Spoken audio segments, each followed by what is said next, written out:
আমাদের কাছে সব ফ্যাসিবাদ বিরোধী জাতীয় ঐক্যকে ধরে রাখা এবং ফ্যাসিবাদ বিরোধী যে জাতীয় ঐক্য সৃষ্টি হয়েছে জুলাই আগস্ট গণ অভ্যুত্থানের মধ্য দিয়ে, সেই জাতীয় ঐক্যকে গণ ঐক্যে রূপান্তরিত করে সেটাকে রাজনৈতিকভাবে আমরা যাতে সাংস্কৃতিক চর্চা করতে পারি, রাজনৈতিক সংস্কৃতির মধ্যে নিয়ে আসতে পারি এবং সেই ঐক্যকে ধরে রেখে জাতিকে এগিয়ে নিয়ে যেতে পারি, সেটাই আমাদের এখনকার জন্য সবচেয়ে বড় চ্যালেঞ্জ। আমাদের সেই প্রচেষ্টার কারণে আমরা এই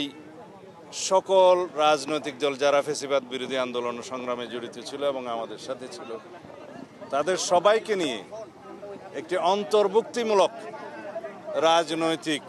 যে কোনো বক্তব্য আমরা দিতে চাই। এখন যে কোনো রকমের অনৈক্যের বীজ যাতে আমাদের ভিতরে বপন না করতে পারে কোনো ফ্যাসিবাদী শক্তি এবং ফ্যাসিবাদীর দূষররা, সেদিকে আমাদের লক্ষ্য রাখতে হবে। আমাদেরকে আজকে মাননীয় প্রধান উপদেষ্টা আহ্বান করেছিলেন, আমরা এসেছিলাম, কথা বলেছি। আমরা আমাদের পরামর্শ যা দরকার রাষ্ট্র পরিচালনা হিসাবে এবং বিভিন্ন বিষয়ে যে সমস্ত মতামত আমাদের দেয়া প্রয়োজন সেটা আমরা দিয়েছি। জুলাই গণ অভ্যুত্থান সম্পর্কিত ঘোষণাপত্র নিয়ে কিছু আলোচনা হয়েছে। সব রাজনৈতিক দলের নেতারা তাদের বিভিন্ন পরামর্শমূলক বক্তব্য প্রদান করেছেন। তা আমরা প্রশ্ন করেছি যে জুলাই গণ অভ্যুত্থানের ঘোষণাপত্রের আসলে এই 5.5 মাস পরে কোনো প্রয়োজন ছিল কিনা, যদি থেকে থাকে সেটার রাজনৈতিক গুরুত্ব, ঐতিহাসিক গুরুত্ব এবং আইনি গুরুত্ব কি, সেগুলো নির্ধারণ করতে হবে এবং যাতে এই ঘোষণাপত্রকে কেন্দ্র করে ফ্যাসিবাদ বিরোধী যে